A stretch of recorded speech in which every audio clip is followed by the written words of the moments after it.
Nagina Lok Sabha seat इस बार बेहद ही खास होने वाला है। वैसे ये खास तब से है जब से बहन जी ने 1989 में वहां से चुनाव जीतकर सांसद बनी थी। लेकिन इस सीट पर बहुत सारे लोगों ने अपनी आंखें गड़ाए रखी है ताकि बहन जी के कदमों पे चलकर वो भी सांसद बन सके। आपको बता दें कि चंद्रशेखर आजाद रावण भीम आर्मी के तरफ से वहां पे चुनाव लड़ रहे हैं और बसपा से उपकार बावरा लड़ रहे हैं।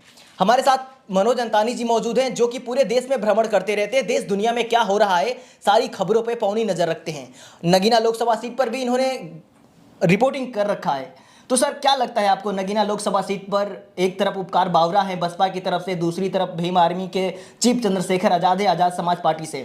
तो भीम आर्मी के चीफ चंद्रशेखर आजाद रावण और उपकार बावरा कभी दोनों दोस्त हुआ करते थे, लेकिन आज राजनीतिक रण में दोनों आमने सामने खड़े हैं। कैसे देखते हैं इन चीज़ों को? धन्यवाद अरुण। ये तो टॉपिक बहुत अपने आप में एक विलक्षण है, अपने आप में एक जटिल टॉपिक है। लेकिन इस टॉपिक को शुरू करें उससे पहले मैं थोड़ा इतिहास में लेकर आपको चलता हूँ। बिल्कुल। जब डॉक्टर अम्बेडकर संविधान निर्माता बनकर देश के सम्मुख आए और उन्होंने संविधान दिया तो उनसे किसी ने पूछा, अक्सर ये बात आपने मंचों पर सुनी होगी, किसी ने पूछा कि डॉक्टर साहब बड़े खुश नज़र आ रहे हैं आप। तो डॉक्टर साहब ने कहा कि मैंने अपने समाज को अधिकार दिया है वोट का, और जब हमारा समाज वोट के अधिकार को पहचानेगा तो वो कहीं ना कहीं इस देश के अंदर हुक्मरान बनेगा।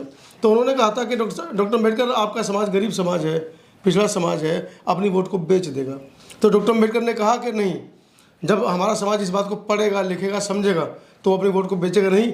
और इस त्रुटि को दूर करने के लिए मैंने सिर्फ राजनीतिक जो आरक्षण है, जो राजनीतिक रिजर्वेशन है, उसको 10 साल के लिए संविधान के अंदर प्रदत्त किया है कि 10 साल के अंदर हमारा समाज इतना आगे बढ़ जाएगा कि उसको राजनीतिक आरक्षण की जरूरत नहीं पड़ेगी। लेकिन उसके बावजूद 75 साल हो चुके हैं देश के अंदर, जो मूल आरक्षण है या मूल रिजर्वेशन है जिससे इस समाज के लोगों का भला हो सकता है, इस समाज के लोग पढ़ाई में लिखाई में आर्थिक या सामाजिक रूप से वो आगे बढ़ सकते हैं, सुदृढ़ हो सकते हैं, उस आरक्षण को लगातार कमज़ोर किया जा रहा है और राजनीतिक आरक्षण को लगातार मजबूत किया जा रहा है। तो डॉक्टर अम्बेडकर के कथन के अनुसार उनका कहना था कि वोट तो समाज देगा, तभी उन्होंने 2 वोट का अधिकार मांगा था। एक वोट मेरे समाज को मिलेगा और एक वोट जिसको वो जिताना चाहते हैं उसको मिलेगा। लेकिन गांधी ने जब अनशन किया तो उसको छिन्न भिन्न कर दिया और हमको आरक्षण मिला, जिसको ये लोग भीख कहते हैं। इनको नहीं पता कि हमें भीख में मिला है, बड़ी लड़ाइयों के बाद मिला है। अब आते हैं नगीना लोकसभा पर। नगीना लोकसभा सुरक्षित सीट है। वहाँ पर आज़ाद समाज पार्टी के मुखिया पिछले लगभग 6 महीने से लगातार वहाँ पर अपने पोस्टर होल्डिंग, वो पहले से अपने आप को साबित कर चुके कि मैं यहाँ पर लड़ूंगा हर हालत में, चाहे किसी से भी गठबंधन हो या ना हो। उसके बाद बीजेपी अपने प्रत्याशी ओम कुमार को उतारती है जो पिछले 3 बार से विधायक हैं। उसके बाद समाजवादी पार्टी मनोज कुमार जज साहब, जिन्होंने जो जज थे उन्होंने वीआरएस ले लिया, उनको उतारा है। और अब कल जो खबर आई है, आज सुबह खबर आई है कि आज़ाद समाज पार्टी के प्रमुख भीम आर्मी के पुराने साथी, जो भीम आर्मी के संस्थापक सदस्यों में से हैं, उपकार बावरा, वो भी जेल में रहे थे एनएसए के तहत। भीम आर्मी को खड़ा करने में सबसे बड़ा योगदान माना जाता है, उपकार बावरा का माना जाता है। लेकिन इनमें कटुता का भाई, जब चंद्रशेखर आजाद के लिए तो पूरा समाज खड़ा हुआ, लेकिन उपकार बावरा चंद्रशेखर के निकलने के बाद भी 3-4 महीने तक जेल में बंद रहे। उनमें नाराजगी थी कि मुझे नहीं निकाला गया, समाज ने मेरी आवाज़ नहीं उठाई, तो उनकी नाराजगी भी जाहिर थी। लेकिन फिल्म में हीरो तो एक ही होता है, चंद्रशेखर हीरो थे, चंद्रशेखर को लेकर समाज लड़ा। अब आते हैं नगीना चुनाव पर। 4 सुरक्षित हमारे प्रत्याशी हैं। अभी कांग्रेस ने अपना पन्ना नहीं खोला है। हो सकता है वो भी खोले, क्योंकि बेशक वो एनडीए में है, लेकिन अब इन 3-4 लोगों ने, एनडीए का मतलब ही कहाँ रह गया? समाजवादी पार्टी ने अपना कैंडिडेट उतार दिया है। हमने वहाँ पर रिपोर्टिंग की, हमने मुस्लिम प्रत्याशियों से बात की, चर्चा की। तो बसपा के लिए उनका ये कहना था कि गिरीशचंद्र जाटव जो सांसद है वहाँ के, 5 साल में उन्होंने एक बार भी किसी भी गांव में विजिट नहीं किए। दूसरा, समाजवादी पार्टी से जब तक मुलायम सिंह यादव थे तो मुस्लिम वोटों को संभाल कर रख पा रहे थे, लेकिन इस बार अखिलेश यादव के नेतृत्व में कहीं ना कहीं वो वोट भी छलका है।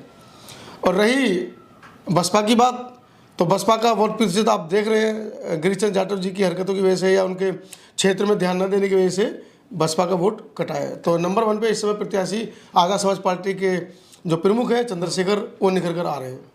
लेकिन देखा जाए तो चंद्रशेखर आजाद रावण के साथ अगर वहाँ का मुस्लिम मिल जाए तो ये बहुत ही अच्छी बात होगी। लेकिन मुस्लिम लोग हमेशा सपा के साथ जुड़े हुए देख सकते हैं। नहीं, इस बार सपा के साथ नहीं है, क्योंकि जैसे कैराना वाला मामला हुआ और भी 2-3 मुस्लिम समाज के साथ जो एट्रोसिटीज़ हुई हैं, उसमें समाजवादी पार्टी के नेताओं की भूमिका तो रही है, लेकिन कहीं ना कहीं वो न्याय दिला पाने में उनको कामयाब नहीं हुए। तो मतलब ये कह सकते हैं कि इस बार जो लड़ाई टक्कर की होने वाली है ओम प्रकाश की और चंद्रशेखर आजाद के बीच जी होने वाली है। देखिए, बीजेपी के पास ईवीएम है और जैसा कि दिल्ली से आवाज़ उठ रही है और दिल्ली से आवाज़ उठती है तो पूरे विश्व में जाती है। बिल्कुल। दिल्ली के अंदर तमाम हमारे आंदोलन के साथी हैं जो ईवीएम को लेकर खास आक्रामक हैं।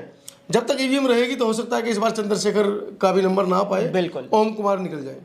तो ईवीएम पे ही सारा खेल है। अगर ईवीएम ना हो तो कह सकते हैं कि चंद्रशेखर आजाद रावण भी बहन जी की तरह वहां से चुनाव जीत कर बिल्कुल। देखिए, ईवीएम की जो लड़ाई लड़ रहे हैं हमारे दिल्ली में साथी, उनमें से कुछ साथियों को भी समाजवादी पार्टी की तरफ से टिकट दिया गया है, ऐसा सुनने में आ रहा है, मुझे कंफर्म नहीं है। सुनने में नहीं, ये पुख्ता ये क्लियर हो चुका है कि समाजवादी पार्टी से एडवोकेट भानु प्रताप को समाजवादी पार्टी ने टिकट दिया, मेरठ से टिकट उनको मिला है जी। तो अब गई ईवीएम की लड़ाई, तो बिल्कुल ईवीएम की लड़ाई उन्हें चुनाव लड़ना था, अपने आप को साबित करना था, शोर मचाना था और फ्रंट पे आना था। हाँ, अगर वो टिकट मिलने के बाद इस बात से इनकार कर देते कि मैं चुनाव नहीं लड़ूंगा जब तक ईवीएम के द्वारा चुनाव नहीं होगा, लेकिन अब देखा जाना ये बाकी है कि क्या अगर वो ईवीएम से चुनाव होता है।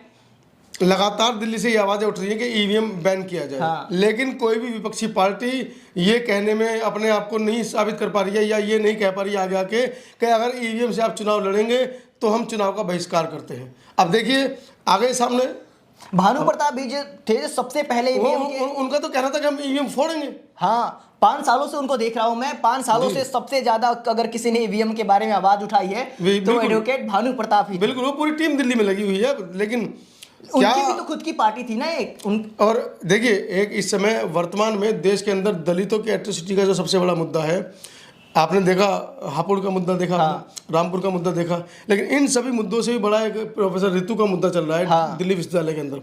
लेकिन किसी भी पार्टी के, क्योंकि जहाँ जहाँ सुरक्षित सीट है, नगीना की सीट मान लेते हैं हम, चार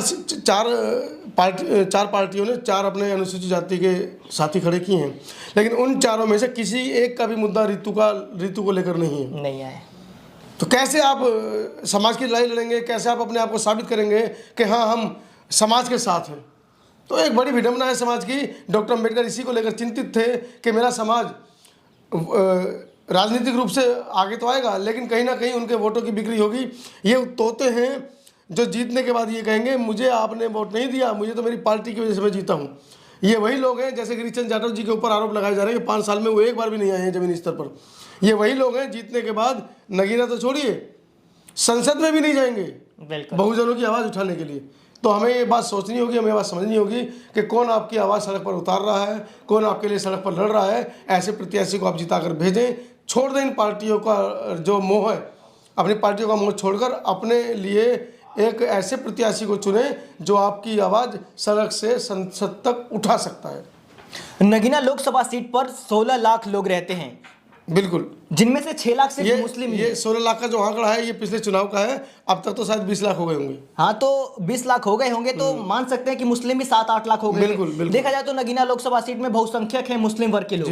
मुस्लिम वर्ग के लोग जिसके साथ जाएंगे उसकी सत्ता बनेगी। बिल्कुल, अगर ईवीएम ने बीच में कोई गड़बड़ ना किया तो। वो तो देखिए, हम पत्रकार लोग हैं, हमारा काम किसी में कमी निकालना नहीं है, लेकिन कमी को उजागर करना है। बिल्कुल, अगर कोई ईवीएम के खिलाफ आवाज उठा रहा है और लगातार ईवीएम का डेमोन्स्ट्रेशन दिल्ली प्रेस क्लब में चल रहा है, संसद में चल रहा है, उसके बावजूद निर्वाचन आयोग मुंह पर उंगली जमाए बैठा है, दही जमाए बैठा है, तो कहीं ना कहीं गड़बड़ी तो है।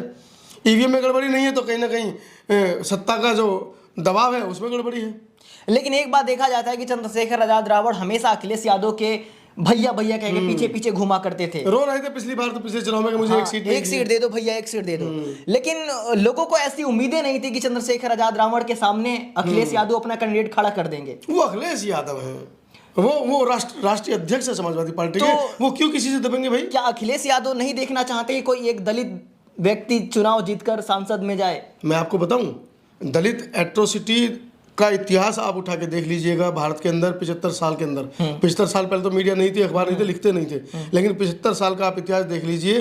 पूरे देश को छोड़ दीजिए, खाली उत्तर प्रदेश ले लीजिए। उत्तर प्रदेश के अंदर जितनी दलित एट्रोसिटी हुई है उसमें 70% फीसदी जो शोषण करता है वो यही ओबीसी समाज के लोग हैं, ओबीसी वर्ग के लोग। जब अखिलेश यादव को पता है कि मेरे गद्दी से उतरते ही गाय के पेशाब से कुर्सी को धुलवाया गया, गोमूत्र से पूरे मुख्यमंत्री आवास को धुलवाया गया, उसके बावजूद वो अपने घर में पूजा कराते हैं, तो आप कहे कि भाई आप अपने आप को शूद्र कहते हैं। आपके नेता आपके कार्यालय के बाहर हम भी शूद्र हैं, बड़े घर से पोस्टर लगाते हैं, उसके बावजूद अभी भी आप ब्राह्मणिकल संस्कृति के जूते के नीचे आप वही काम कर रहे हैं जो वो चाहते हैं। तो आपका बुद्धि विवेक कहाँ है? तो वही उनको तो पीछे से ऑर्डर है ना कि चंद्रशेखर ना जीत पाए, उनकी वोट काटो। कुल मिलाकर ये सभी पार्टियां बहुजनों का वोट काटेंगी और जीत कर चली जाएगी बीजेपी। मतलब ये कह सकते हैं कि अखिलेश यादव का दलित प्रेम सिर्फ एक दिखावा है, बिल्कुल दिखावा है। तो आपकी नजरों में मतलब कौन ऐसा उम्मीदवार है जिसको आप चाहते हैं कि वहां से वो जीत जाए? भाई आप मुझे एक बात बताइए, समाजवादी पार्टी ने अंबेडकर युवा वाहिनी बनाई है, हाँ, और उसमें अनुसूचित मोर्चा भी है, हाँ। क्या उन दोनों मोर्चों में से उनको कोई भी एक प्रत्याशी नहीं मिला जिसको लड़ा सकते थे? बिल्कुल। हक तो उनका ही बनता है ना, जो समाजवादी पार्टी के लिए बहुजन समाज के लोग झंडा उठा रहे हैं, डंडा उठा रहे हैं, खासकर अनुसूचित जाति के लोग, उनको क्यों नहीं टिकट दिया? मनोज कुमार जैसे साहब अभी साल 2 साल पहले उन्होंने नौकरी छोड़ी है, वो आपके लिए इतने बड़े नेता हो जाते कि आप उनको टिकट दे देते हैं। और जो लोग जमीनी स्तर पर आपका झंडा डंडा उठा रहे हैं, आपके लिए दरी बिछा रहे हैं, वो आपके लिए कुछ नहीं है। अब मान्य बहन जी से आप सबक लीजिए। उपकार बावरा जो कल तक अपना चुनाव नहीं जीत पाए पंचायती का, वो आज लोकसभा चुनाव लड़ रहे हैं। मान्य बहन जी का त्याग देखिए, जिस सीट पर मान्य बहन जी खुद चुनाव लड़ती थी, वहाँ पर उन्होंने अपने एक साधारण कार्यकर्ता जिसने आज तक पार्षद का चुनाव नहीं लड़ा है, उसको लोकसभा का टिकट दे दिया है। इसको बोलते हैं बड़ा दिल। जीते ना जीते वो अलग बात है। बिल्कुल बिल्कुल। जो लोग भी ऐसा आरोप लगाते हैं कि बहन जी पैसे पर टिकट देती हैं, ऐसे लोगों को उपकार बावरा को देखना चाहिए, क्योंकि उपकार बावरा की हैसियत नहीं है कि वो करोड़ों रुपए टिकट के लिए दे सके। बिल्कुल। अभी यही देखिए आप, बसपा ने एक और बहुत बड़ा गेम खेला है। कल की बड़ी खबर है कि गोरखपुर से उनके बड़े नाराज रहे पुराने कद्दावर नेता श्रवण निराला, हाँ। उनको उन्होंने वापस ले लिया है, उनको लोकसभा का टिकट भी दिया है। अच्छा। लोकसभा प्रत्याशी भी बनाया है और गोरखपुर मंडल का उनको प्रभारी भी बनाया गया है। मतलब उनको शासन सत्ता में भी जगह दी है और उनको अपने जो उनका संगठन है उसमें भी जगह दी है। तो कहीं ना कहीं बहन जी के इस निर्णय का स्वागत करना चाहिए कि उन्होंने कम से कम पुराने जो नाराज नेता थे उनको एक एक करके बुलाना शुरू कर दिया है।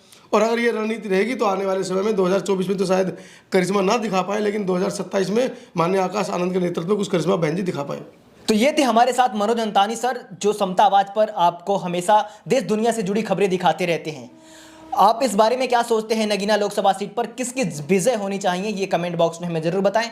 फिर मिलेंगे आपसे अगली वीडियो में किसी ऐसे ही टॉपिक पर। समता आवाज टीवी के दर्शकों से अपील है, समता आवाज टीवी को तो वो बेहद प्यार देते ही हैं, लाइक शेयर सब्सक्राइब जरूर करते हैं। धाकड़ टीवी को भी आप जरूर लाइक करें, शेयर करें और इनकी सभी तमाम खबरों को अपने फेसबुक अकाउंट पर, अपने इंस्टाग्राम अकाउंट पर शेयर करें, ताकि हमारी आवाज़ जन जन तक पहुंच सके, बहुजनों की आवाज़ जन जन तक पहुंच सके। दीजिए इजाज़त। जय भीम, नमो बुद्धाय।